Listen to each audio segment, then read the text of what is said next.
পরিবেশে কনকনে ঠান্ডার মাঝে আল্লাহর রাসূলের মহব্বতে একটি জান্নাতের বাগানে মাহফিলের ময়দানে এসে বসার মতো এবং কিছু দিনী কথা শোনার মতো এবং এ অনুযায়ী জীবনে আমল করার একটা নিয়্যাতে আমাদেরকে বসার তৌফিক দিয়েছেন। এজন্য আসুন অন্তরস্থল থেকে আমরা কালিমাতুশ শুকর উচ্চারণ করছি আলহামদুলিল্লাহ। আলহামদুলিল্লাহ। আর একটু জোরে সোরে সকলকে আওয়াজ দিয়ে বলতে হবে আলহামদুলিল্লাহ। আমাদের এই মাহফিল এই ছোট্ট পরিসর থেকে পবিত্র এই মুহূর্তে আল্লাহ সুবহানাহু ওয়া তাআলা তার পেয়ারা হাবিব সাল্লাল্লাহু আলাইহি ওয়াসাল্লামের পবিত্র রওজা আকদাসে আল্লাহ সুবহানাহু ওয়া তাআলার কুদরতি জ্ঞানে যত সংখ্যা রয়েছে সেই বরাবর বৃদ্ধি করে আমাদের পক্ষ থেকে দরুদ ও সালাম পৌঁছে দিন। আমরা সকলে পড়ি আমিন। দরুদ ও সালামের জবাব জীবনে একটিবার হলেও মালাকুল মাউতের সাথে সাক্ষাতের পূর্বে আমাদেরকে কানে শোনার তৌফিক দান করুন, বলুন আমিন। মুআজ্জাজ হাজিরিন, আমরা আজকের যে মাহফিলে উপস্থিত হতে পেরেছি, আমি আপনাদের চেহারার দিকে তাকালে আমার মনে হয় এখনই মোনাজাত দিয়ে দিতে। আপনাদের কি মন অনেক খারাপ লাগছে? ভাইয়েরা আমার, বাবাজিরা আমার, বন্ধুরা আমার, আপনারা এলাকার মানুষ হয়ে 10 মিনিট, 5 মিনিট, 3 মিনিট হেঁটে গিয়েই ঘুমাইতে পারবেন। আমি গাজীপুর থেকে এসেছি, আমার শিক্ষা প্রতিষ্ঠান হলো নোয়াখালী থেকে জুমা পড়াইতে আসছি লক্ষ্মীপুর থেকে গাজীপুরে, পুরা ঢাকার শহরের জ্যাম ঠেলে। আবার এখানে আজকের মাগরিবের পরে রওনা হয়েছি, আসছি মনে হয় 9টার দিকে, নাকি হুজুর? 9টারও পরে সম্ভবত হয়ে গেছে। তো এখন আবার যেতে হবে, গিয়ে আবার ওখানে অবস্থান করব, আবার কালকের জোহরের দিকে আবার বের হব নরসিংদীর উদ্দেশ্যে। তার মানে আজকের রাতে পথের যে অবস্থা দেখে আসছি, ঘুম হবে কি হবে না আল্লাহ তাআলাই ভালো জানেন। আবার আগামী রাত্রে ঘুম হবে না এটা ধরেই নিছি, কারণ এত দূরে মাহফিল, এই মাহফিল করে রওনা হয়ে আবার পরের দিন সকালবেলা যদি আল্লাহ তাআলা হায়াতে রাখেন লক্ষ্মীপুরে গিয়ে আবার ক্লাস করাতে হবে, এবং প্রথম ঘন্টাটাই আমার কামেলে। সুতরাং এই এত ব্রেনের মাঝে এত কাজকর্ম নিয়েও আমার মুখে হাসি আছে, কিন্তু আপনাদের তো মুখে হাসি নেই। হ্যাঁ, হাসলেন তাহলে না? একটু জোরে সোরে বলেন না আলহামদুলিল্লাহ। আলহামদুলিল্লাহ। আমি খানা খাওয়ার টাইমে আমার এই ভাইজানের কাছে আমি বলতেছিলাম যে আপনারা নাম শুনছেন হয়তোবা হযরত হাসান বসরি রাহিমাহুল্লাহ তাআলা। উনি ছিলেন একজন বিশিষ্ট তাবিঈ, সাহাবীদেরকে দেখছেন। ওনার বৈশিষ্ট্য হলো উনি মোট 129 জন সাহাবীকে দেখছেন। সুবহানাল্লাহ। 129 জন সাহাবী। আর আমাদের ইমাম আজম আবু হানিফা রাহিমাহুল্লাহ তাআলা উনি দেখছেন, বিভিন্ন রিওয়ায়াত আছে, কমপক্ষে 7 জন সাহাবীকে উনি দেখে তাবিঈ হয়েছেন। সুবহানাল্লাহ বলবেন না? সুবহানাল্লাহ। তো হযরত হাসান বসরি রাহিমাহুল্লাহ তাআলার যেখানে মাহফিল হতো হাজার হাজার মানুষ হইতো, ঘটনাক্রমে কোথাও কোথাও মানুষ একটু কম হইতো।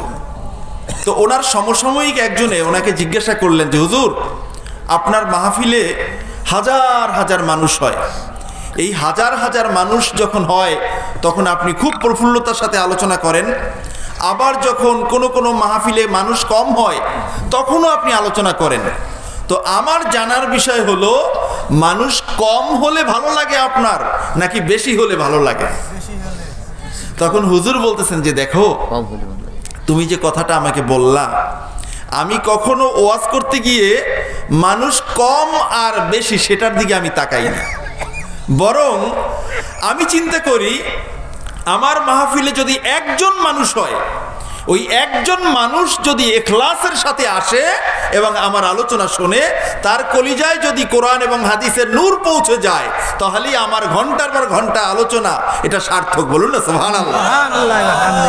আর মনে করেন লক্ষ লক্ষ মানুষ হলো, কিন্তু সবাই আসছে চেহারা দেখতে, বক্তা সুর শুনতে, গজল শুনতে, হাল ফাল দেখতে, একজনের মাঝে কোনো ইখলাস নাই।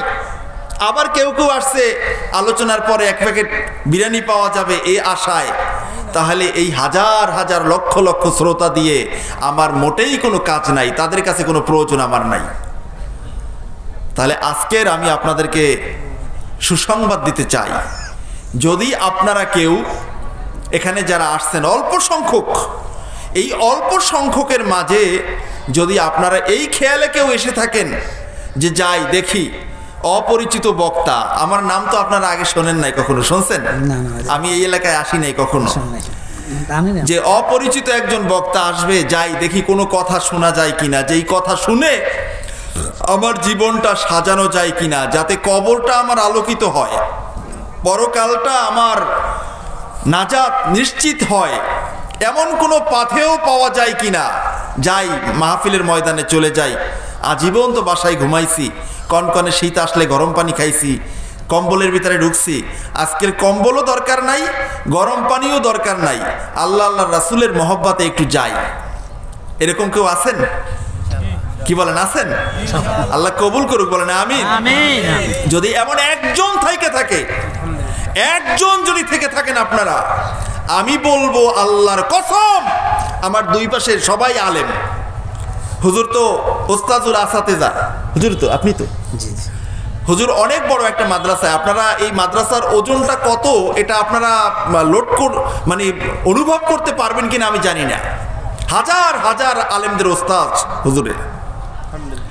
আপনাদের আজকের এই মাহফিল সার্থক, কামিয়াব হয়ে যাবে, বলুন না সুবহানাল্লাহ। এটা আমি বিশ্বাস করি। বন্ধুরা আমার, আমি যদিও নতুন, আপনাদের এখানে অনেক দোকানপাটও নাই যে অনেক দোকানপাটে অনেক মানুষ বসা আছে বা চা খাচ্ছে, তারা মোনাজাতের আগে আগে আসবেন। তারপরেও আমার মাইকের আওয়াজ যতদূর পর্যন্ত যাচ্ছে, আমি বিনীতভাবে অনুরোধ করব, অত্র এলাকার কোনো যুবক বন্ধু বাসায় যদি থেকে থাকেন অথবা বিভিন্ন আড্ডায় যদি থেকে থাকেন, এই শীতের মাঝেও বিভিন্ন জায়গায় মাহফিলে যাই, রাস্তার আনাচে কানাচে রাত 1:30 2টার সময়ও আড্ডা দেয়। এই কনকনে শীতের মাঝে যুবক রাস্তার পাশে বসে 5-6 জন বসে বসে আড্ডা দেয়, মোবাইল চাপে, অন্যথায় ওই মজাদার কিছু খায়, ইত্যাদি ইত্যাদি। মজাদার খাবার বোঝেন তো? এগুলো আছে, এলাকায় আছে, আছে। আমি তো মনে করছি যে এলাকায় মানুষ কয়েকজন, বাকি সব শিয়াল। হ্যাঁ, এখন তো দেখি মজাদার খাওয়ার লোকও আছে। আল্লাহ তাআলা এই এলাকাকে হেফাজত করুক, বলেন আমিন। আমি বিনীতভাবে অনুরোধ করব, বন্ধু আমার, বাড়িতে চোর আসলেও রাতে এখন ঘুমাইতেন না, বাহিরে চোর তাড়ানোর জন্য বের হইতেন, শিয়াল আসলেও শিয়াল তাড়ানোর জন্য বের হইতেন। কিন্তু আজকের বিনীতভাবে অনুরোধ করব, আজকের আপনাদের এই দারুল হুদা আইডিয়াল মাদ্রাসা কর্তৃক আয়োজিত এই ওয়াজ ও মাহফিলের আয়োজন করা হয়েছে। খুব অল্প সময়ে আমি কিছু কোরআন এবং সুন্নাহ থেকে কিছু নির্ভরযোগ্য কিছু কথা আমি আপনাদেরকে শোনাবো। ফালতু কোনো ঘটনা কথা বলবো না, যেহেতু আমার দুই পাশে অনেক আলেমরা বসা, কথা বানাইয়া বললেও ধরতে পারবে, আর অযথা কথা বলে 1 সেকেন্ড নষ্ট করার পক্ষে আমি না। আমাকে চেনে, আমার সাথেই আসছে 4-5 জন, তারা আমাকে খুব ভালোভাবে জানে। এবং আমি নিজের কথা আরেকটা বলে দিই, সেটা হলো আপনাদের এই যে মাদ্রাসার পরিচালক মাওলানা আল আমিন সিদ্দিকী, আপনাদের এলাকার কীর্তি সন্তান, সুযোগ্য আলেমে দিন, সে কিন্তু আমার ছাত্র। আমি তাকে দারুন নাজাতে পড়িয়েছি, আমাকে খুব ভালোভাবে চেনে। অযথা সময় নষ্ট করার মানুষ আমি নই। এজন্য বিনীতভাবে অনুরোধ করব, বন্ধুরা আমার, অল্প সময়ের জন্য হলেও যদি সম্ভব হয় মাহফিলের ময়দানে আসুন। আমরা দোয়া শেষ করে আমরা সকলে মিলে একত্রে আমরা বাসায় চলে যাব। আজকের এই মাহফিলটা যাতে আমাদের নাজাতের ওসিলা হয়ে যায়, বলুন আল্লাহুম্মা আমিন। এবং আমাকে আমার এই ছাত্র এইমাত্র বললেন যে তাবারকের ব্যবস্থা আছে।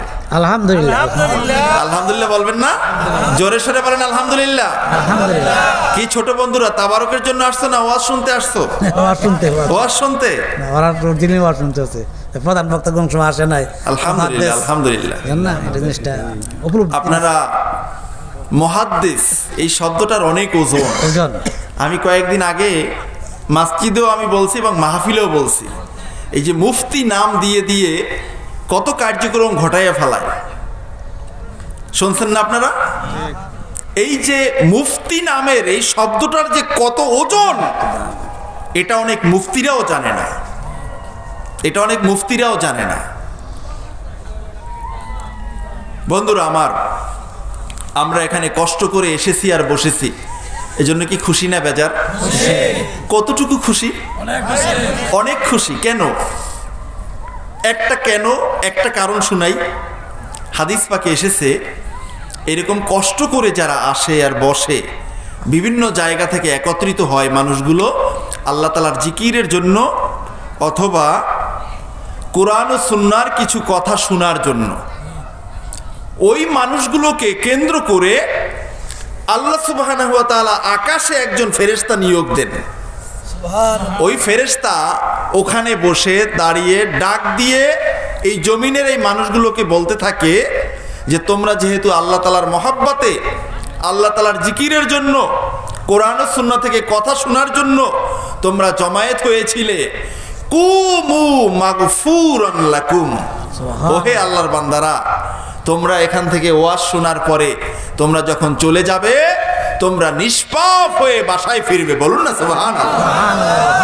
নিষ্পাপ। আল্লাহু আকবার। ইয়া রাসূলুল্লাহ। হযরত আল্লামা সাইফুল ইসলাম যশোরী সাহেব জিন্দাবাদ জিন্দাবাদ। বন্ধুরা আমার, আমাদের গুনাহ আছে কি নাই? সবাই আছে। এখন এই গুনাহ নিয়ে আমরা আসলাম, আমাদেরকে আল্লাহ তাআলা ক্ষমা করে দিবেন। আল্লাহর ফেরেশতার, আল্লাহ তাআলার পক্ষ থেকে ঘোষণা, শুধু কি ক্ষমা করে দিবেন? শুধু ক্ষমা করেই ক্ষান্ত নন, বরং এর পরবর্তী অংশ আরো মারাত্মক। রাসূলুল্লাহ সাল্লাল্লাহু আলাইহি ওয়াসাল্লাম ইরশাদ করেছেন, মানুষগুলো যখন মাহফিলের ময়দানে আসে, মাহফিল শেষ করে, দোয়া শেষ করে যখন বাড়ির দিকে রওনা হয়, তখন ওই ফেরেশতা যখন মানুষগুলোকে ক্ষমার ঘোষণা দেন, এর সাথে সাথে আল্লাহ রাব্বুল আলামিনের পক্ষ থেকে আরেকটা ঘোষণা দেন। সেই ঘোষণাটি হলো, কদ বুদ্দিলাত সাইয়্যাতুকুম হাসানাত। ও আল্লাহর গোলামেরা, তোমরা যতগুলো গুনাহ নিয়ে মাহফিলের ময়দানে এসেছিলে, গুনাহগুলো আল্লাহ সুবহানাহু ওয়া তাআলা তো ক্ষমা করে দিয়েছেন।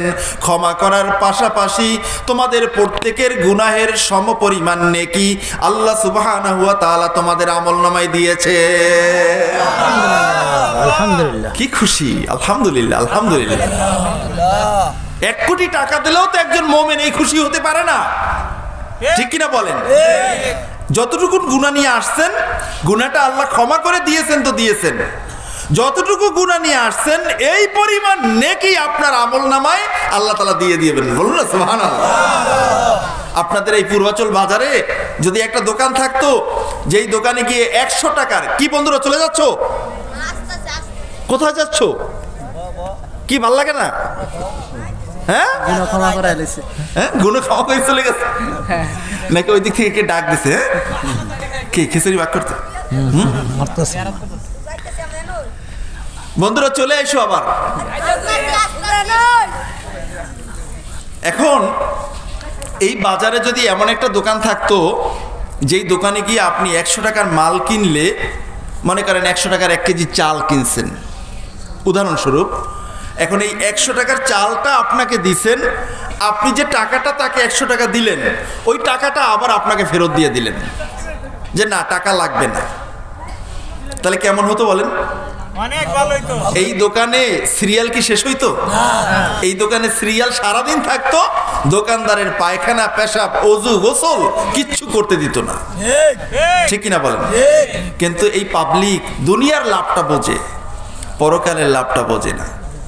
এই ফজিলত, গুনাহের সমপরিমাণ নেকি, গুনাহগুলোকে নেকির দ্বারা পরিবর্তন করে দেওয়া, পরিবর্তন করে নেওয়া, এটা সম্ভব শুধুমাত্র কেবলমাত্র এই মাহফিলের ময়দান থেকে। বলুন না সুবহানাল্লাহ।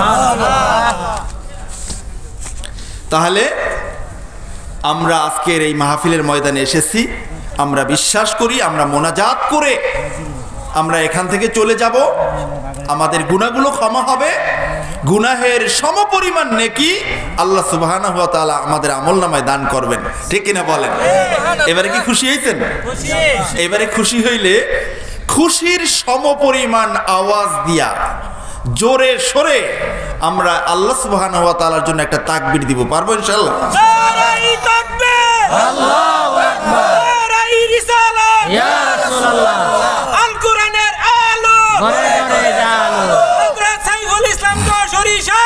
জিন্দাবাদ জিন্দাবাদ।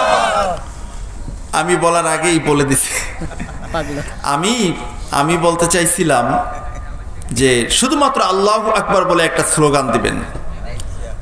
এত জোরে স্লোগানটা দিবেন, এত জোরে জীবনে কখনো আল্লাহর নাম বলেন নাই। এই কণ্ঠটা কে দিয়েছেন? এই কণ্ঠ দিয়ে আল্লাহ তাআলার নাম ছাড়া অন্য অনেক শব্দ জীবনে অনেক জোরে উচ্চারণ করছি, কিন্তু এতটুকুন আওয়াজ দিয়ে আল্লাহর নাম উচ্চারণ করি নাই। এমন আছি না আমরা অনেকে? এজন্য আজকের এই মাহফিলটায় আমার এই গলাটা আমার জীবনে সবচেয়ে বড় আওয়াজটা যেন আমার আল্লাহর নামে হয়। এই আমলটা আমরা করতে পারবো এখান থেকে দেখি। একটু জোরে সোরে সকলে মিলে আমরা বলবো আল্লাহু আকবার। সবাই কি সর্বোচ্চ জোরে বলছেন? সর্বোচ্চ জোরে সবাই বলেন নাই। আরেকবার চান্স, আরেকবার বলবেন? বলেন তো আল্লাহু আকবার। আগের বারের চেয়ে জোরে হয়েছে। এখনো অনেকে জমাইয়া রাখছেন। আরেকবার, আরেকবার, আরেকটু জোরে আমরা বলি আল্লাহু আকবার। বলবেন হুজুর এত এই ভোর রাত্রে এসে দুষ্টামি শুরু করছেন? না, দুষ্টামি না। হুজুর বলছেন, হুজুর পাশে বসাই, হুজুরকে পাশে বসাইয়া কি আমি দুষ্টামি করতে পারি? মিশকাতের হাদিস, হুজুর জানেন। এই আওয়াজটা যত দূরে গিয়ে পৌঁছছে তত দূরের সমস্ত মাখলুক আপনার পক্ষে কিয়ামতের ময়দানে সাক্ষী দিবেন। আলহামদুলিল্লাহ। এবারে কি খুশি হয়েছেন? তাহলে আপনার এই আওয়াজ বিথা যায় না, বিনা কাজে যায় নাই, নাকি বলেন? বন্ধুরা আমার, আমরা আল্লাহ সুবহানাহু ওয়া তাআলার কাছে ভূমিকাতে একটা দোয়াই করব যে আল্লাহ আমি যা বলছি এবং আমরা যারা শুনছি, আল্লাহ তাআলা যেন আমাদের পরিপূর্ণ ইখলাস দান করেন। বলুন আমিন। ইখলাসের কারণে মানুষ কিয়ামতের ময়দানে অনেক অনেক এগিয়ে যাবে। এমনকি ইন্নামাল আমালু বিন্নিয়াত, ওমদাতুল কারির মাঝে আল্লামা বদরুদ্দিন আইনি রহিমাহুল্লাহ তাআলা বিশাল ব্যাখ্যা করছেন, প্রায় 350 পৃষ্ঠাব্যাপী ব্যাখ্যা করছেন। এর মাঝে একখানা বর্ণনা এরকম এনেছেন, নিয়াতুল মুমিনে খায়রুম মিন আমালিহি। বান্দার নিয়াত এটা তার আমলের চেয়েও উত্তম। সুতরাং আজকের আমরা এখানে বসে এই নিয়াতি করলাম যে আল্লাহ আমার জীবনে আমি শুধুমাত্র কেবলমাত্র আপনার হাবিবের সন্তুষ্টি আমরা চাই। এই নিয়াত করতে পারিনি ইনশাআল্লাহ। এবং যতটুকুন কথা আমরা শুনবো এ অনুযায়ী আজকের থেকে আমরা আমল শুরু করে দেব। পারবো না ইনশাআল্লাহ? কথা বললে অনেক কথা আসে। এই যে কষ্ট করে আসছেন, একটা তো পাইলেন যে গুনাহগুলো নেকিতে পরিণত হয়েছে। আরো একটা শোনেন, সুনান তিরমিজির হাদিস। রাসূলুল্লাহ সাল্লাল্লাহু আলাইহি ওয়াসাল্লাম বলছেন যে ইশতাকাতিন নার ইলা রাব্বিহা। জাহান্নাম আল্লাহ সুবহানাহু ওয়া তাআলার কাছে অভিযোগ করছেন যে আল্লাহ 7 স্তরের জাহান্নাম এক স্তর আরেক স্তরের বিরুদ্ধে আল্লাহর কাছে অভিযোগ করছে যে আল্লাহ আপনি আমার পাশে আমার প্রতিবেশী কাকে রাখলেন? আকালা বাদুহা বাদ, এক অংশ আরেক অংশে খেয়ে ফেলছে। জাহান্নামের ভয়াবহতা, আগুন এত তাপ, এত শক্তিশালী, 1 নম্বর জাহান্নাম 2 নম্বর জাহান্নামের তাপ সহ্য করতে পারে না। 2 নম্বর জাহান্নাম 3 নম্বর জাহান্নামের তাপ সহ্য করতে পারে না। 6 নম্বর জাহান্নাম 7ম নম্বরের জাহান্নামের তাপ সহ্য করতে পারে না। আল্লাহ তাআলার কাছে অভিযোগ যে আল্লাহ কি রাখলেন আমার পাশে, আমি তো সহ্য করতে পারি না। তখন ফাজআলাল্লাহু লাহা নাফাসাইন বিনাফাসাইন, আল্লাহ রাব্বুল আলামিন তখন জাহান্নামকে বললেন যে জাহান্নাম ঠিক আছে, যেহেতু আমার কাছে অভিযোগ দিলা, তোমরা একটা কাজ করো, তোমরা 2টা নিঃশ্বাস ত্যাগ করো। আল্লাহ রাসূল বলেছেন, ওহে আমার উম্মতেরা, তোমরা যে মারাত্মক গরম অনুভব করো, আবার একটা সিজনে মারাত্মক ঠান্ডা অনুভব করো, এটা আর কিচ্ছু নয়, জাহান্নামের নিঃশ্বাসের কারণে। বলুন না আল্লাহু আকবার। জাহান্নামের নিঃশ্বাস। তো আমরা জানি জাহান্নামে আগুন আছে, আবার ঠান্ডা আসে কিভাবে? না, জাহান্নামে ঠান্ডাও আছে। জাহান্নামের ভিতরে কি আছে? ঠান্ডাও আছে। যখন জাহান্নামীরা গরম সহ্য করতে পারবে না, গরমের কারণে চিৎকার মারতে থাকবে, হাজার হাজার লক্ষ লক্ষ বছর আল্লাহ সুবহানাহু ওয়া তাআলাকে ডাকতে থাকবেন, আল্লাহ তাআলা ডাক দিবেন না।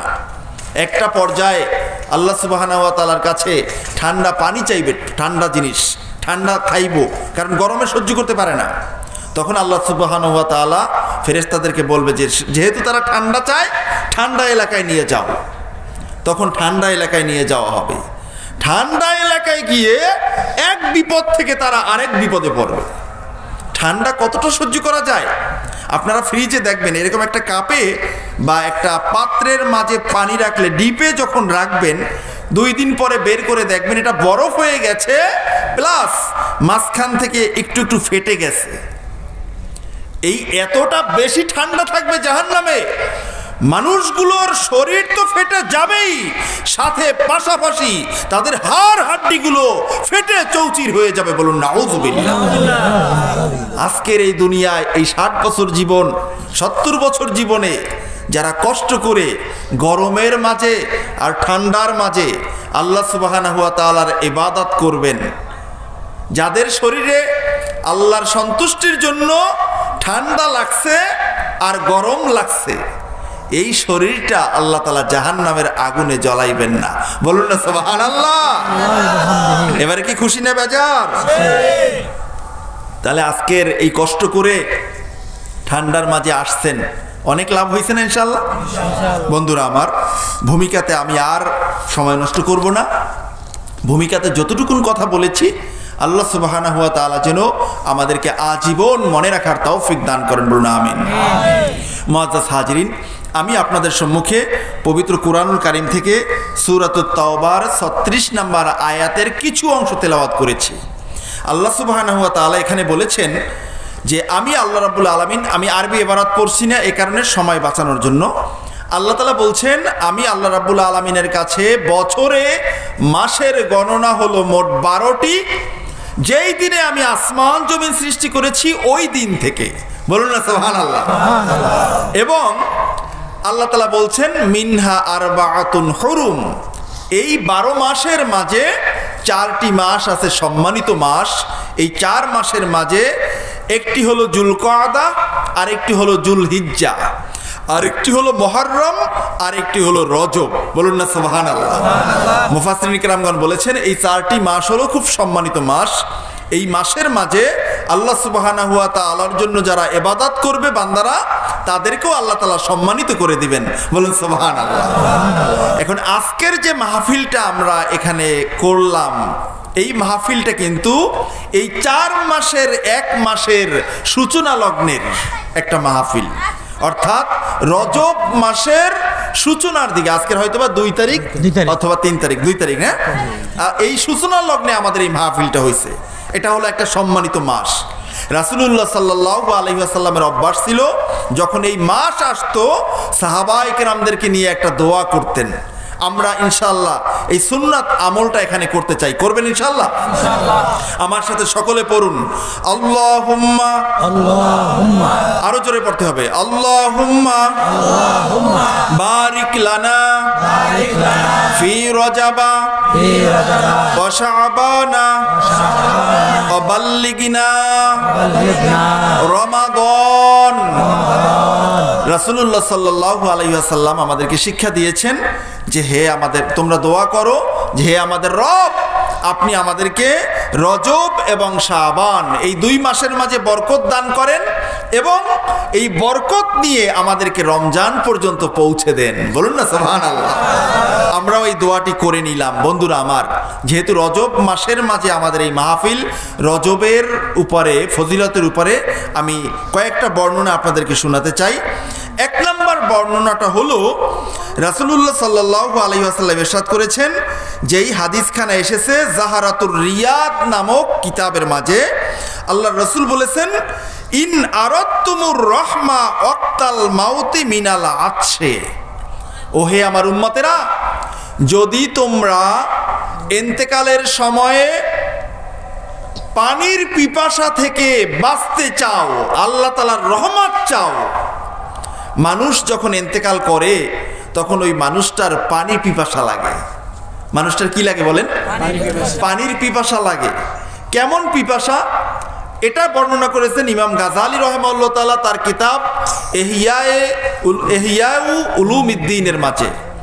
উনি এখানে একটা হাদিস নকল করেছেন যে একজন মানুষ যখন মৌতের বিছানায় শায়িত হয়, যখন মালাকুল মাউতকে দেখে, ওই লোকটার এত বেশি পানি পিপাসা লাগে যে ওই লোকটাকে 7 সাগরের পানি যদি পান করিয়ে দেওয়া হয় তারপরেও তার তৃষ্ণা মিটে না। বলুন আল্লাহু আকবার। এত বেশি পিপাসা তার লাগে। কিন্তু আশ্চর্য বিষয় কি জানেন? আমরা অনেক মৌতের বিছানায় শায়িত মানুষকে আমরা দেখেছি, তাদেরকে চায়ের চামচ দিয়ে 3 ফোঁটা পানি মুখে দিয়ে দেওয়া হয়। এই 3 ফোঁটা পানি আবার গাল বেয়ে গলা বেয়ে বাহিরে পড়ে যায়, বালিশ ভিজে যায়। দেখছেন না এরকম? তো এই কণ্ঠনালীটা এতখানি মোটা প্রায়, এখান থেকে তো শুধুমাত্র পানি নয়, আস্তা আঙ্গুর দিলেও ভিতরে চলে যায়। অনেক সময় আঙ্গুর আস্তা গিলে ফালাই না আমরা, এই যে আস্তা আঙ্গুর দিলেও তো ভিতরে চলে যায়, কিন্তু 3 ফোঁটা পানি কিন্তু ভিতরে যাচ্ছে না। কেন যাচ্ছে না? আল্লাহ রাসূল সাল্লাল্লাহু আলাইহি ওয়াসাল্লাম ইরশাদ করেছেন, প্রত্যেকটা মানুষের এই কণ্ঠনালীর এখানে একজন আল্লাহর ফেরেশতা আছে। সুবহানাল্লাহ বলেন না?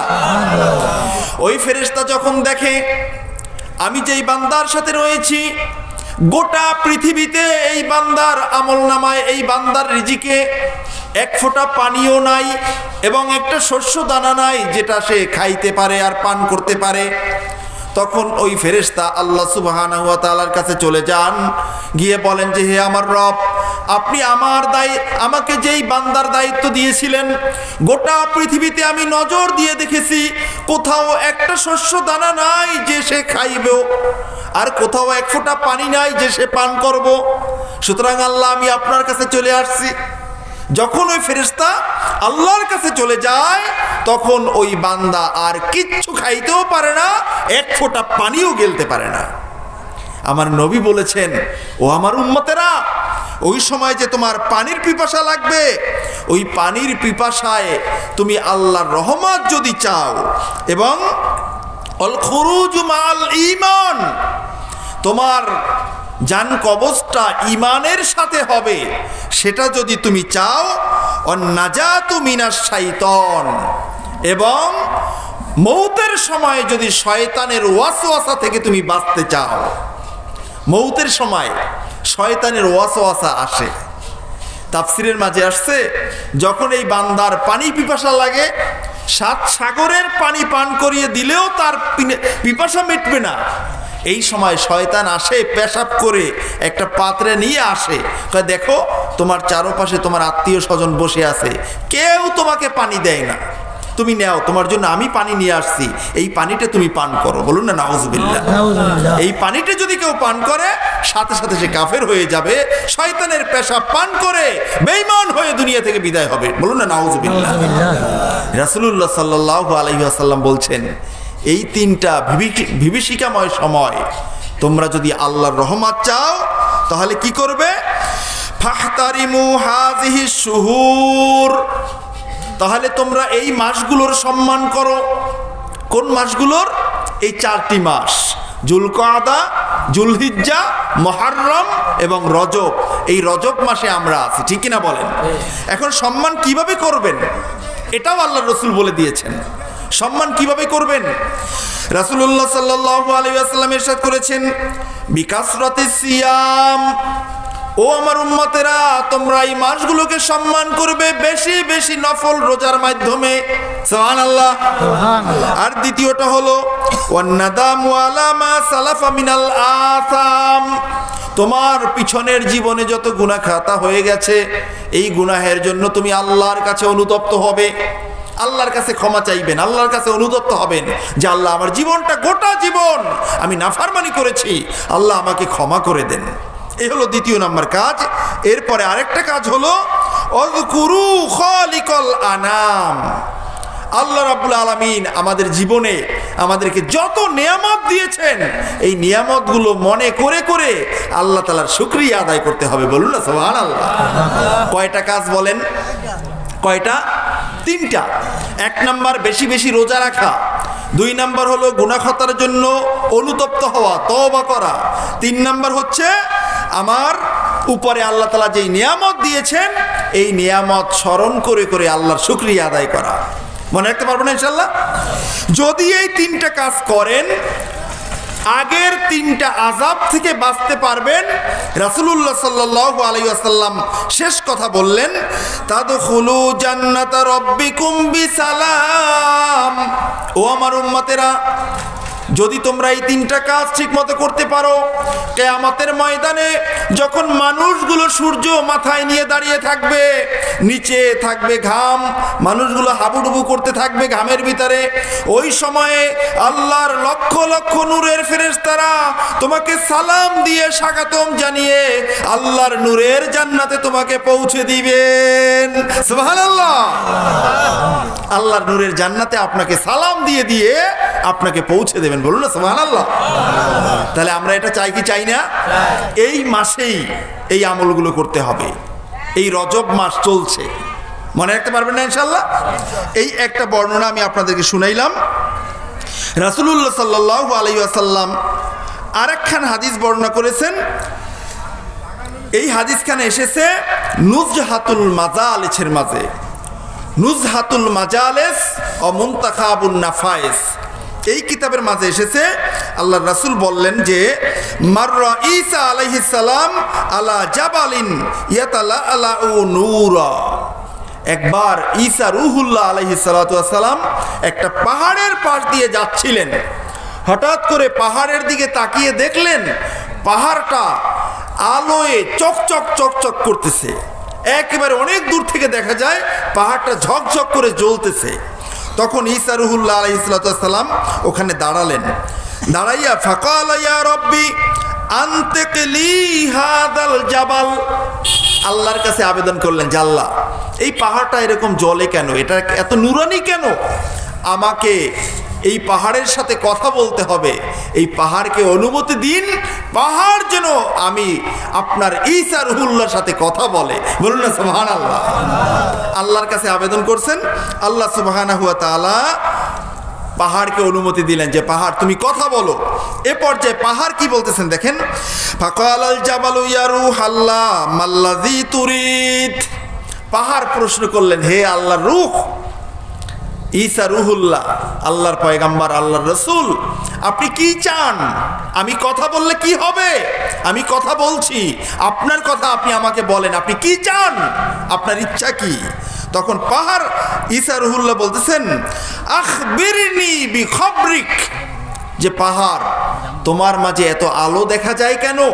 এটাই আমি জানতে চাই তোমার কাছে। বলুন না সুবহানাল্লাহ। পাহাড় তো মাটি পাথরের পাহাড়, কিন্তু পাহাড়টার উপর থেকে আলো বিচ্ছুরিত হচ্ছে, ঝকঝক ঝকঝক করছে, কারণটা কি?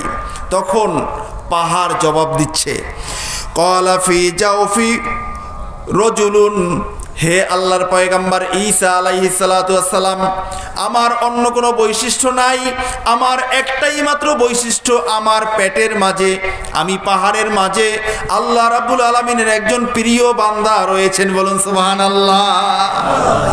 একজন প্রিয় বান্দা রয়েছেন। ক্বালা ঈসা ইয়া রব্বি আখরিজহু। এই খবর পাইয়া ঈসা রূহুল্লাহ বলতেছেন, আল্লাহ আপনি অনুমতি দেন, আমি সেই মানুষটার সাথে কথা বলতে চাই। বলুন না সুবহানাল্লাহ। পাহাড়ের সাথে কথা বললেন, পাহাড় মানুষটার খবর দিলেন, এখন ওই মানুষটার সাথে কথা বলবে যে ওই মানুষটা পাহাড়ের ভিতরে কি করে, কে সে, কি তার বৈশিষ্ট্য। এ পর্যায়ে আল্লাহ রাব্বুল আলামিন কি করলেন, ফানফালাকাল জাবালু আন শাইখিন হাসানিল ওয়াজহি, হঠাৎ করে আল্লাহ সুবহানাহু ওয়া তাআলা পাহাড়টা ফাটিয়ে দিলেন।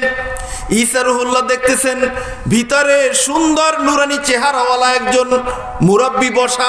বলুন না সুবহানাল্লাহ। একজন মুরব্বী বসা ভিতরে, পাহাড়ের ভিতরে দাড়ি পাকা একজন মুরব্বী বসা। অকালা ইয়া ঈসা আর আনা মিন কওমি মূসা, বলছে যে হে আল্লাহর পয়গম্বর ঈসা, আমি মুসা আলাইহিস সালাতু ওয়াস সালামের উম্মত। বলুন না সুবহানাল্লাহ। ঈসা আলাইহিস সালামের জামানায় বলতেছেন পাহাড়ের ভিতর থেকে বের হয়ে যে আমি মুসা নবীর উম্মত। আমি সাআলতুল্লাহাল হায়াতা ইলা জামানি মুহাম্মাদিন সাল্লাল্লাহু আলাইহি ওয়াসাল্লাম লিআকুনা মিন উম্মতিহি।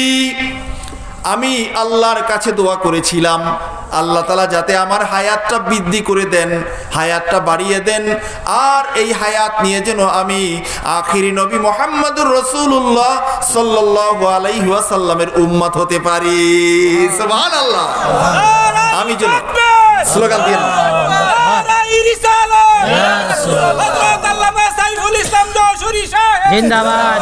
স্লোগান দিয়ে সময় সংখ্যা।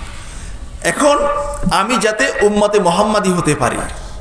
এখন উনি বলতেছেন যে অলি সিত্তু মিয়াতি আমিন আবুদুল্লাহ তাআলা ফি হাযাল জাবাল, 600 বছর যাবত আমি এই পাহাড়ের মাঝে আল্লাহর ইবাদত করতেছি। বলুন না সুবহানাল্লাহ। এখন এই কথা শোনার পরে ঈসা রুহুল্লাহ আল্লাহর কাছে জানতে চাইলেন। ফাকালা ঈসা ইয়া রব্বি হাল আলা ওয়াজহিল আরদি আকরামু আলাইকা মিন হাদা। ও আমার রব, আমি আপনার কাছে জানতে চাই এই ব্যক্তির চেয়ে কোনো মর্যাদাপূর্ণ ব্যক্তি এই জমিনে আছে কি না। সুবহানাল্লাহ। এই লোকটারই তো অনেক মর্যাদা, পাহাড়ের ভিতরে 600 বছর পর্যন্ত থাকতেছে, এখানে খাইতেছে, এখানে ইবাদত করতেছে, এখানে বসে বসে আল্লাহ তাআলার জিকির করতেছে, অনেক মর্যাদা না? এখন এর চেয়েও কোনো মর্যাদাপূর্ণ ব্যক্তি এই জমিনে আছে কিনা।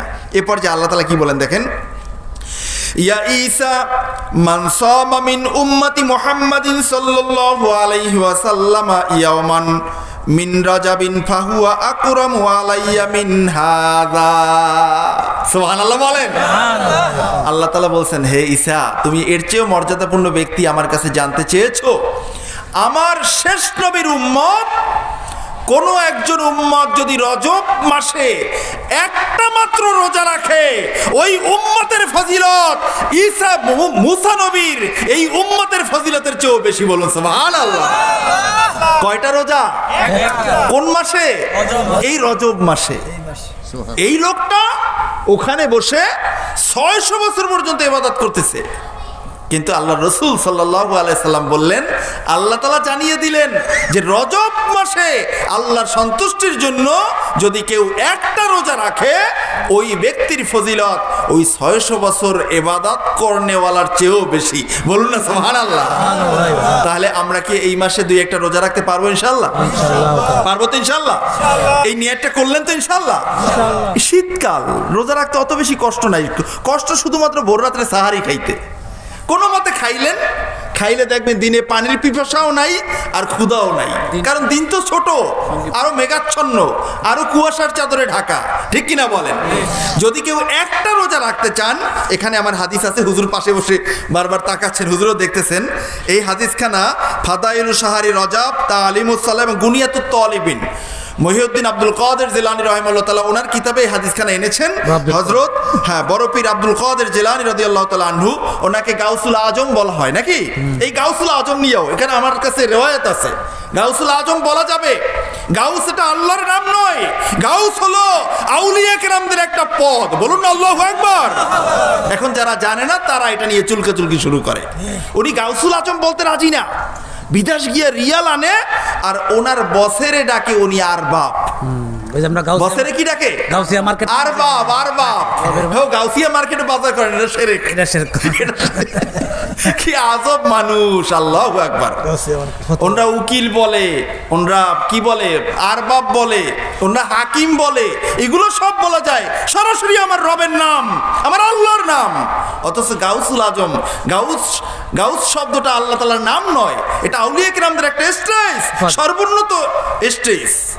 এটা বলা যাবে না, এটা তারা বলে, অথচ হাদিসে আছে এটা। শুধুমাত্র মুহাদ্দিসরা পর্যন্ত বলে এটা বলা যাবে না। অথচ বুখারী শরীফের অন্যতম ব্যাখ্যা গ্রন্থ ইরশাদুস সারি শরহু সহিহিল বুখারী, এই কিতাবটা যিনি লেখছেন 9 খণ্ড, এই ব্যাখ্যা গ্রন্থ আমার বাসায় আছে। উনি আর একটা সিরাত গ্রন্থ লেখছেন মাওয়াহিবুল লুদুনিয়া। এই মাওয়াহিবুল লুদুনিয়া 4 খণ্ডে এই কিতাবের মাঝে এই হাদিস আছে, গাউসুল আজম গাউস বলা যাবে। এমন কি ওখানে রয়েছে আল্লাহর এই জমিনে পুরুষদের ভিতরে 40 জন গাউস, ঠিক একই রকম মা বোনদের মাঝেও 40 জন গাউস আছে। বলুন আল্লাহু আকবার। তুমি বেটা আদার ব্যাপারী, তুমি জাহাজের খবর কি জানো? লেখাপড়া করো না মোটে, খালি উল্টো পাল্টা মাসালা দাও বেটা। 2 ঘন্টা বিয়ে করে তালাক দিয়ে দাও আর বলো তোমার এই তালাকে নাকি বিয়ে বৈধ হবে। অসভ্য কোথাকার, ঠিক কিনা বলেন? গোটা সমাজটা শেষ করে ফেলছে। বুখারী পড়াই আমি 4 সালে দারুন নাজাতে ঢুকছি। এই 4 সাল থেকে আজও পর্যন্ত বুখারী, তিরমিজি, আবু দাউদ এই 3 কিতাবের দর্শ দিয়ে যাচ্ছি। অথচ আমাকে এসে জিজ্ঞেস করে, হুজুর আপনি নাকি হানাফি মাযহাব? আমি বললাম যে আমি কি হব? বলছে আপনি আহলে হাদিস হইবেন। কি আজব মানুষ! আমি নাকি আহলে হাদিস হব? আহলে হাদিস কাকে বলে? সুনান তিরমিজির মাঝে এসেছে আহলে হাদিস কারা, তাদের সংজ্ঞা ওখানে আছে। ওখান থেকে দেখো তার সাথে মেলে কিনে তোমাদের। অযথা অযথা শুধুমাত্র সমাজের মাঝে ফিতনা ফাসাদ শুধুমাত্র বাঁচাই রাখে, ঠিক কিনা বলেন? আপনাদের এলাকায় আছে এগুলো? বন্ধুরা আমার, বন্ধুরা আমার, আমি যে আলোচনা করতে চেয়েছি এখানে একখানা হাদিস আমি আপনাদেরকে শোনাই। হাদিস কেন আমি হুজুরের কাছেই নোটটা এনে এনে বারবার দেখাই, যাতে আমি কালকের যাতে না বলতে পারেন হুজুরের সব মন গড়া কথা বলে গেছে, সব দঈফ হাদিস বলছে। ওনাদের সহিহ হাদিসের মতে এটা দঈফ হাদিস। যেই লোকে বলবে দঈফ হাদিস বলছে ওই লোকের ধরবেন ভালো করে আর বলবেন বেটা সহিহ হাদিস থেকে দঈফ হাদিসের সংজ্ঞা দিবা, এরপরে এখান থেকে যাবা, ঠিক কিনা বলেন? সহিহ হাদিস থেকে দঈফ হাদিসের সংজ্ঞা দিয়ে যাও বেটা।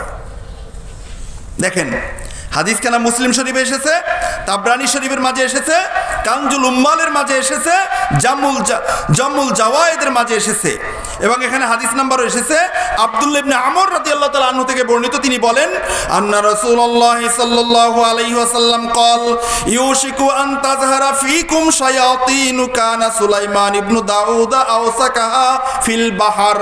রাসূলুল্লাহ সাল্লাল্লাহু আলাইহি ওয়াসাল্লাম ইরশাদ করেছেন, কিয়ামতের আগে একদল শয়তান বের হবে।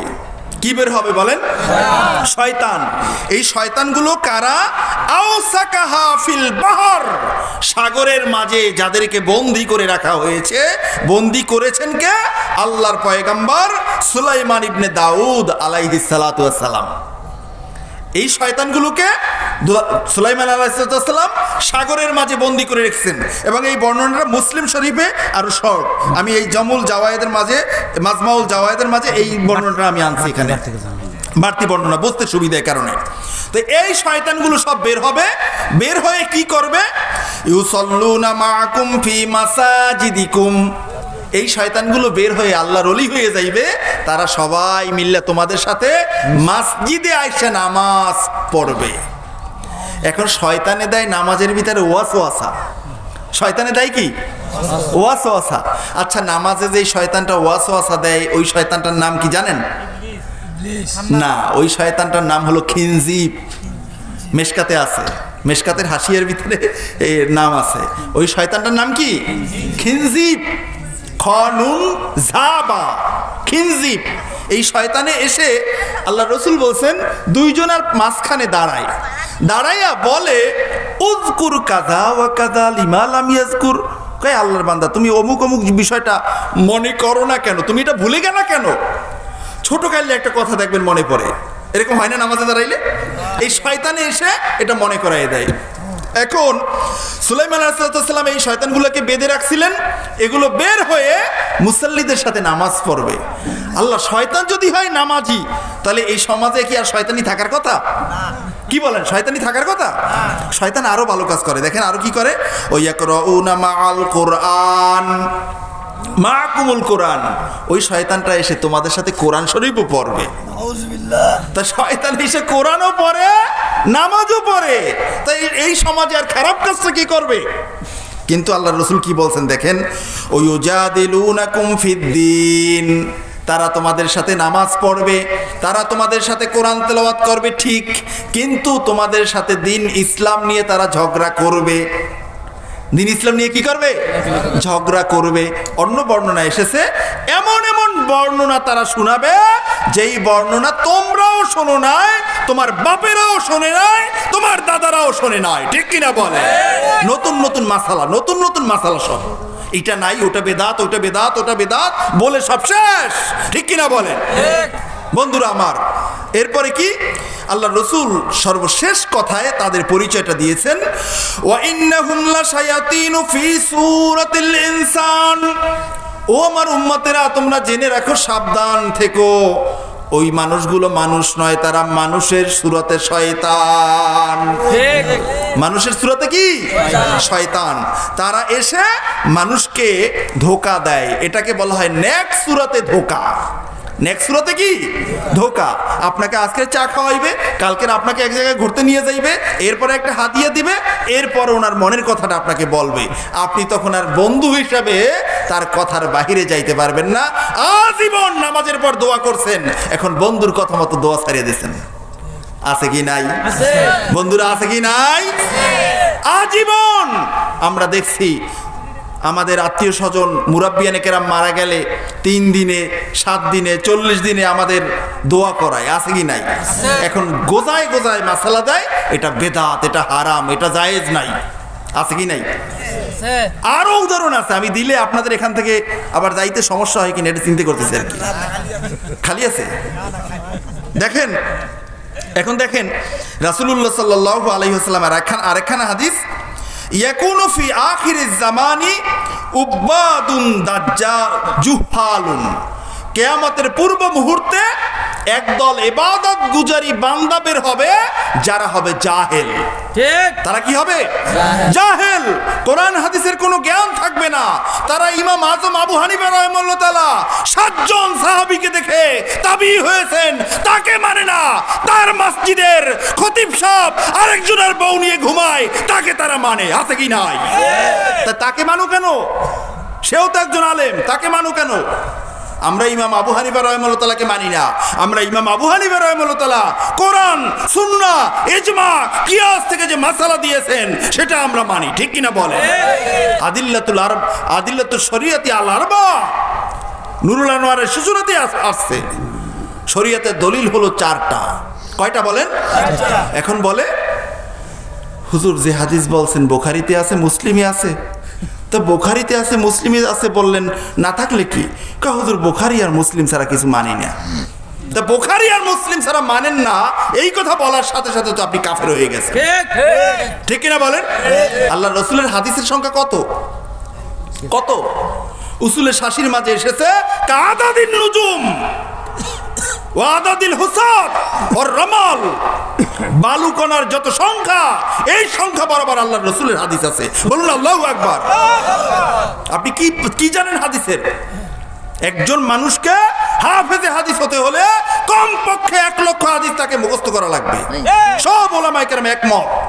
আর 1 লক্ষ হাদিস, এরকম 1200 হাফেজে হাদিসদের জীবনী লেখছেন ইমাম যাহাবী রাহিমাহুল্লাহ তাআলা তাযকিরাতুল হুফাজের মাঝে। কই পাইছেন আপনি হাদিসের সংজ্ঞা?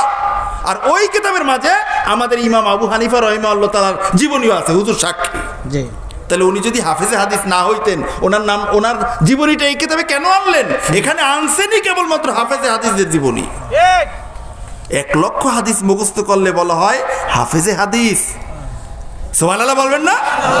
আর তুমি বুখারীতে থাকলে মুসলিমে থাকে মানো বেটা। বুখারীতে বেটা তাকরার ছাড়া হাদিস মাত্র 4000। আবু দাউদও প্রায় কাছাকাছি। তাই 4 আর 4 8000 হাদিস।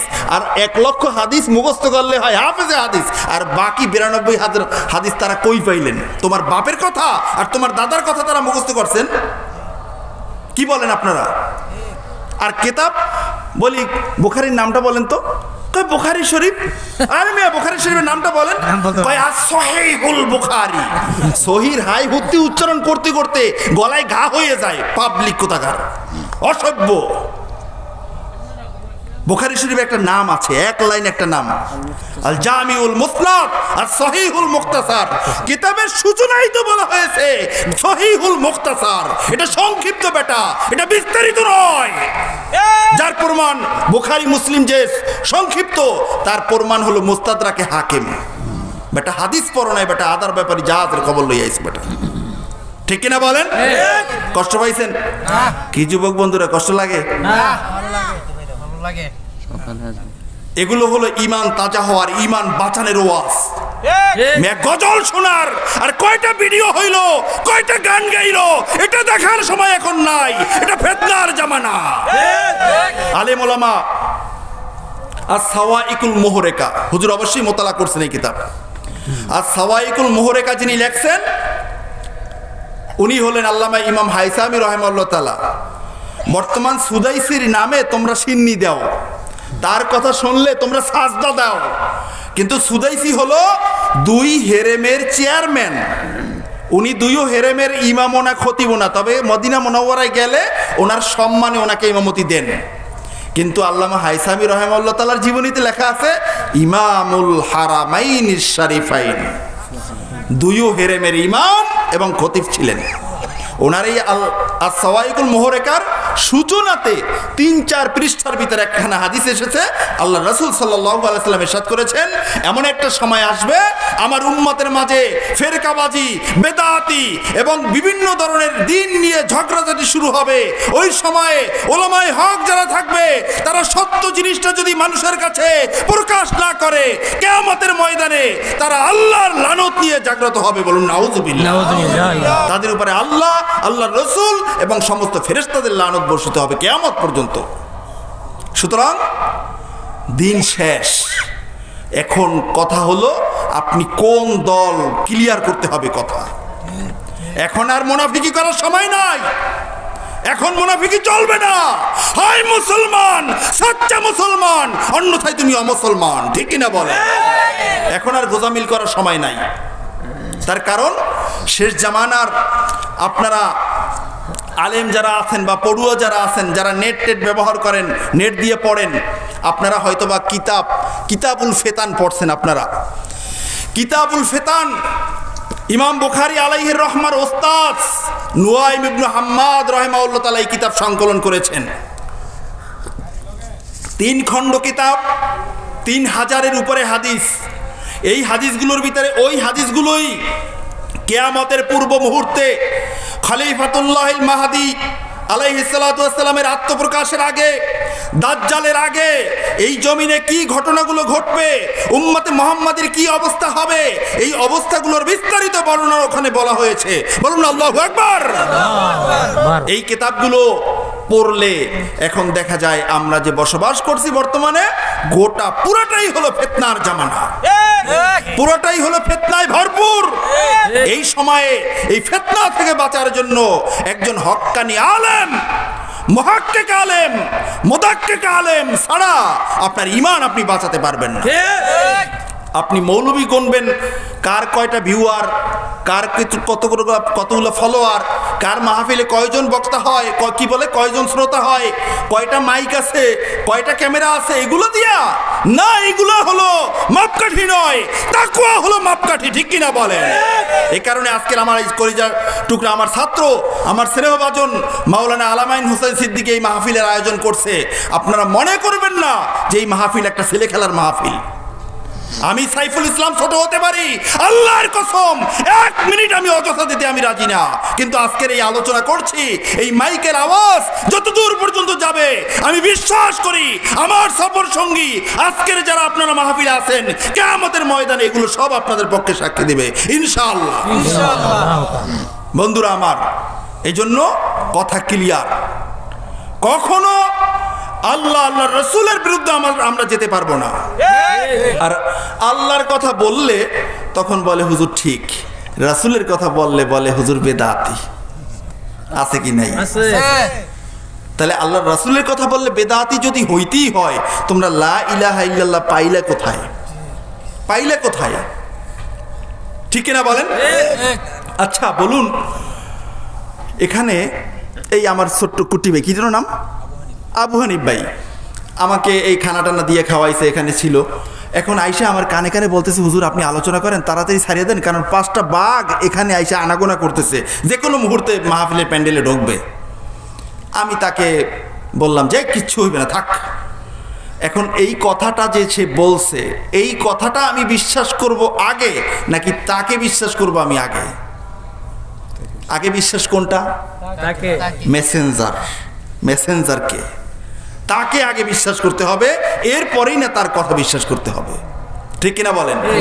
তাহলে লা ইলাহা ইল্লাল্লাহ গোটা পৃথিবীর ঐতিহাসিকরা একমত, সেটা ছিল জাহিলিয়াতের জামানা। জাহিলিয়াতের জামানায় যেই ব্যক্তি এসে সর্বপ্রথম বলেছেন লা ইলাহা ইল্লাল্লাহ বলো তুফলিহুন, তোমরা সফলকাম হবে, আগে তো বিশ্বাস করতে হয়েছে মুহাম্মাদুর রাসূলুল্লাহ সাল্লাল্লাহু আলাইহি ওয়াসাল্লামকে, এরপরেই না লা ইলাহা ইল্লাল্লাহ। এই কারণে আল্লাহ নিজেও শিখাইছেন কুল হুয়াল্লাহু আহাদ। আল্লাহ ইচ্ছে করলে বলতে পারতেন আনাল্লাহুল আহাদ, এটা বলতে পারতেন, অথবা হুয়াল্লাহুল আহাদ এটা বলতে পারতেন, কিন্তু না, আল্লাহর হাবিব দিয়ে আল্লাহ বলাইছেন হাবিব আপনি বলে দেন, আপনি বললেই আমার মান ফজিলত তারা বুঝবে। বলুন আল্লাহু আকবার। আগে আল্লাহর হাবিবকে দিয়ে বলাইছেন। এখন আজকের আল্লাহর রাসূল সাল্লাল্লাহু আলাইহি ওয়াসাল্লাম কালিমার দাওয়াত দিলেন। আল্লাহর রাসূলকে যারা বিশ্বাস করতেন, হযরত আবু বকর রাদিয়াল্লাহু তাআলা আনহু আল্লাহর রাসূলকে আগে থেকেই বিশ্বাস করতেন। বিশ্বাসভাজন, আস্থাভাজন হওয়ার কারণে যখনই শুনলেন আল্লাহর রাসূল নবুয়তের ঘোষণা দিয়েছেন, তিনি ছিলেন শামের ব্যবসায়, আসার পথে উতবা সাইবা মুগিরা সবাই গিয়ে বলছে যে তুমি যার সাথে চলো জানো নাকি সে তো মুরতাদ হয়ে গেছে, আমাদের ধর্ম বাদ দিয়ে দিয়েছে। বলে কি বলে সে? বলে সে তো বলতেছে যে লা ইলাহা ইল্লাল্লাহ, সব মূর্তি বাদ দিয়ে নাকি এক আল্লাহর ইবাদত করতে হবে। এটা বলছে সত্যি? হ্যাঁ বলছে সত্যি। সত্যি তিনি যদি বলে থাকে এটাই সত্যি। আল্লাহু আকবার। আমিও ঈমান আনলাম। ইমাম হযরত আবু বকর সিদ্দিক রাদিয়াল্লাহু তাআলা আনহু। ভাইয়ের আমার, আল্লাহর রাসূলের সোহবাতে এসে সাহাবায়ে কেরাম ১৬ লক্ষ সাহাবী, একটা বর্ণনায় এসেছে ১,২৫,০০০, আর একটা বর্ণনায় এসেছে ১,৩৭,০০০ সাহাবী বিদায় হজের ভাষণে আরাফা জাবালে রহমাতের সামনে ছিলেন। আল্লাহর রাসূল বলেছেন বি আইয়িহিম ইকতাদাইতুম ইহতাদাইতুম, আমার এই সাহাবীদেরকে যাকে তোমরা অনুসরণ করবে তার মাধ্যমে তোমরা দ্বীন ইসলাম পেয়ে যাবে, জান্নাতের পথ পেয়ে যাবে। বলুন না সুবহানাল্লাহ। আল্লাহর রাসূলের কি গ্যারান্টিটা, কি গ্যারান্টিটা, কি নিশ্চয়তা! আল্লাহর রাসূলের সুমহান আখলাক মোবারক, ইন্নাকা লা আলা খুলুকিন আযীম। আল্লাহ তাআলা এই মহান আখলাকের সোহবতে যেই সাহাবীরা গেছেন, যেই ব্যক্তিত্ব গেছেন, তারা জান্নাতের গ্যারান্টি কার্ড হয়ে গেছে কিয়ামত পর্যন্ত আগত সকল উম্মতের জন্য। বলুন না সুবহানাল্লাহ। আজকের তোমাদের কলিজায় এত বড় স্পর্ধা, তোমরা সাহাবীদেরকে সমালোচনা করো, সাহাবীদেরকে সমালোচনা করো। সাহাবীদেরকে সমালোচনা করি শেষ নয়, আম্বিয়া কেরাম আলাইহিসসালাম পর্যন্ত সমালোচনা করো। আবার তাদের ওয়াজ শুনে মজা পায়, তাদের জন্য জীবন দিতে রাজি হয়। আছে না সমাজে? নাম বললে তো সমস্যা, ওয়াজ মিলাইবেন। ফিতনার সময় সূত্র বলে আপনার ওস্তাদ আপনাকে সূত্র শিখাইছে, a+b² = a² + 2ab+b², সূত্র দিয়েছে, আপনি অঙ্ক মিলাই এলেন। ঠিক কিনা বলেন? সাহাবীদের সমালোচনা আর আউলিয়া কেরামদের কথা তো শুনতেই পারে না।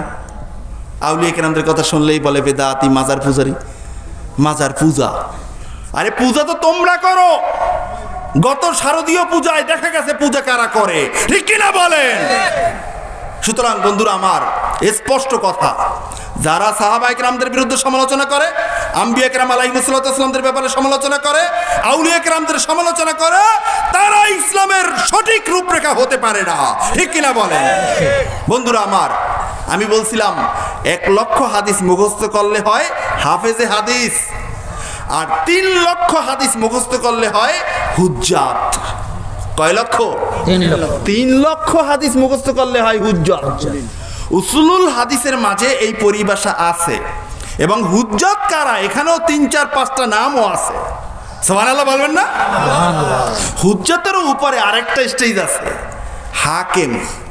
সুবহানাল্লাহ বলবেন না? হাকিম বলা হয় যিনি আল্লাহর রাসূলের সব হাদিসগুলো মুখস্থ করছেন। বলুন না সুবহানাল্লাহ। তা কি পইরে বলো, বুখারীতে থাকলে মানি, মুসলিমে থাকলে মানি, আর কিছু মানি না।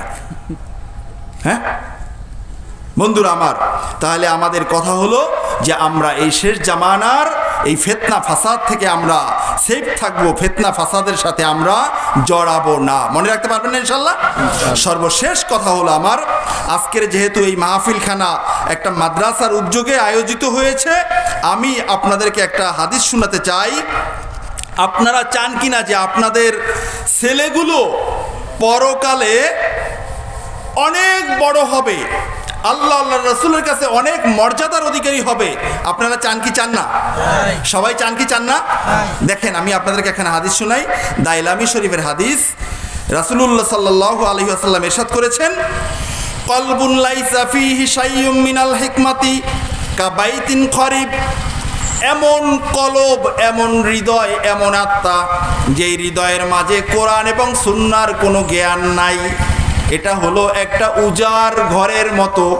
যেই উজাড় ঘর, যেই খালি ঘর, যেই ঘরের মাঝে মানুষ বসবাস করে না, 1 মাস 2 মাস 6 মাস 1 বছর পরে ওই ঘরের মাঝে যারা থাকে তারা হলো শুধুমাত্র ইঁদুর আর বাদুর। ঠিক কিনা বলেন? আল্লাহ রসুল বলেছেন, যেই কলবের মাঝে, যেই আত্মার মাঝে কোরআন সুন্নাহর কোনো জ্ঞান থাকবে না, এটা হলো একটা উজাড় ঘরের মতো। বলুন না নাউযুবিল্লাহ। আল্লাহ রসুল বলেছেন, ফাতাআল্লামু ওয়া আল্লিমু আও তাফাক্কাহু। সুতরাং তোমরা কোরআন হাদিসের জ্ঞান শিক্ষা করো, কোরআন হাদিসের জ্ঞান শিক্ষা দাও, এবং কোরআন এবং হাদিসের গভীর জ্ঞান অর্থাৎ ফিকার জ্ঞান তোমরা অর্জন করো। বলুন সুবহানাল্লাহ। ফিকার জ্ঞান অর্জন করো। ওয়ালা তামুতু জুহালান। খবরদার, সাবধান সাবধান, তোমরা কখনো কোরআন হাদিস না শিখে মরতে যাইও না। কোরআন হাদিস না শিখে জাহেল অবস্থায় তোমরা মালাকুল মাউতের সাথে সাক্ষাৎ করো না। ফাইন্নাল্লাহ আযজা ওয়া জাল্লা লা ইয়াযুরু আলাল জাহলে। কিয়ামতের ময়দানে আল্লাহ তাআলা কোনো জাহেলের কোনো ওজর কবুল করবেন না।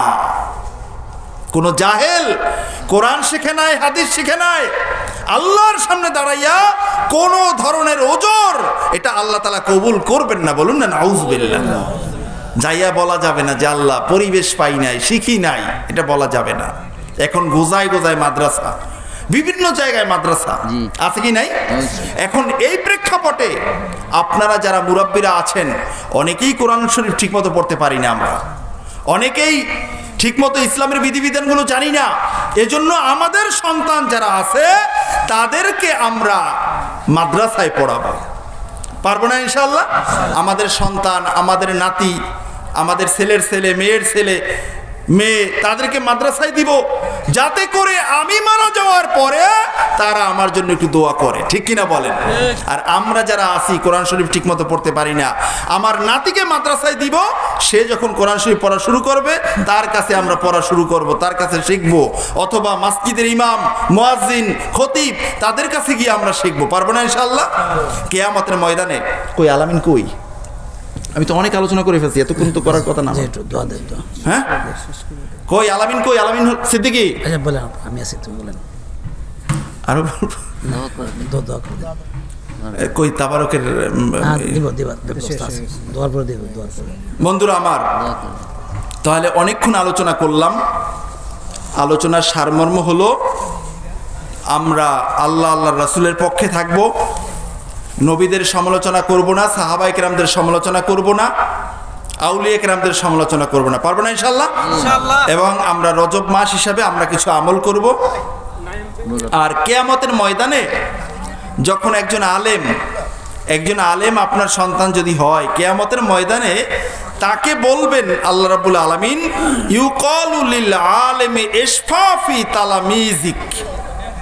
আল্লাহ তাআলা বলবেন যে, হে আলেম, তুমি তোমার ছাত্রদেরকে সুপারিশ করো। বলুন না সুবহানাল্লাহ। তাহলে আলেম যদি ছাত্রদেরকে সুপারিশ করে, তাহলে আপনারা যারা আছেন, মা বাবা, আত্মীয় স্বজন, আপনাদের কি সুপারিশ করবে না? কি বলেন, করবে কি করবে না? তাহলে আপনার সুপারিশকারী আপনার সন্তান, আপনার নাতি হোক, এটা চান কি চান না? চান কি চান না? কারা কারা চাই? দেই হাত উঁচু করে তো নারায় থাকবেন। আল্লাহ কবুল করুক, বলেন আমিন। হাত নামান। তাহলে ইনশাল্লাহ এই মাদ্রাসার দিকে খেয়াল রাখবেন। পারবেন না ইনশাল্লাহ? আমরা আশা করি এবং দোয়া করি আল্লাহ তাআলা এই মাদ্রাসাকে একসময় অনেক বড় করবেন। হাজার হাজার ছাত্র দেশের বিভিন্ন জায়গা থেকে এসে তারা এখানে দ্বীনি ইলম চর্চা করবে। আমিন। আপনারা চান না ইনশাআল্লাহ? তাহলে ইনশাআল্লাহ এই এলাকাটা আরো উর্বর হবে, মানুষগুলো আরো ভালো হবে, ঠিক কিনা বলেন? সুতরাং মাদ্রাসায় সন্তান দিয়েও হেল্প করবেন, আর্থিকভাবেও হেল্প করবেন, পরামর্শ দিয়েও হেল্প করবেন, পারবেন না ইনশাআল্লাহ? এবং এই মাহফিল আগামীতেও হোক, চান কি চান না? ইনশাআল্লাহ আগামীতে যে আজকের যে কয়জন আসছেন এই কয়জন আসবেন না ইনশাআল্লাহ? আসবো হ্যাঁ, বাড়ায় আসবো। আগামীতে তাবারকের ব্যবস্থা করতে না করব, যে তাবারকের ব্যবস্থা করার দরকার নাই, কারণ তাবারকের এই টাকাগুলো মাদ্রাসায় দিলে কমপক্ষে কতগুলো ইট কেনা যাইতো, কয়েক বস্তা সিমেন্ট কেনা যাইতো, ঠিক কিনা বলেন? আপনারা তো আসছেন এখলাসের সাথেই, কারণ বক্তা চেনেন না, সুরও চেনেন না, জানেন না, এখলাসের সাথেই আসছেন। এখন আজকের আইসে কি লস হয়েছে আপনাদের? কি বলেন, লস হয়েছে? কিছু কথা, নতুন কথা কিছু শুনছেন না ইনশাল্লাহ? ইনশাল্লাহ আজীবন এই কথাগুলো আমল করতে পারবেন না? আল্লাহ রাব্বুল আলামিন আমাদের সকলকে আজকের এই মাহফিলের সূচনা লগ্ন থেকে শেষ পর্যন্ত যতগুলো কথা শুনলাম আমাদেরকে আমল করার তৌফিক দান করেন, বলুন আমিন। এবং আমি সর্বশেষ পর্যায়ে আমার কথায় যদি কেউ কষ্ট পেয়ে থাকেন, আল্লাহর কাছে আমি দোয়া করি আল্লাহ তাআলা তাদের কলিজা থেকে এই কষ্টটা দূর করে ইসলামের নূর তাদের কলিজায় পৌঁছে দেন, বলুন আমিন। সুবহানাকাল্লাহুম্মা ওয়া বিহামদিক আশহাদু আল্লা ইলাহা ইল্লা আনতা আস্তাগফিরুকা ওয়া আতুবু ইলাইক। আসসালামু আলাইকুম ওয়া রাহমাতুল্লাহি ওয়া বারাকাতুহু। মোনাজাত হুজুর করবেন না? না, আপনি করুন। আমি না না না না না, আমি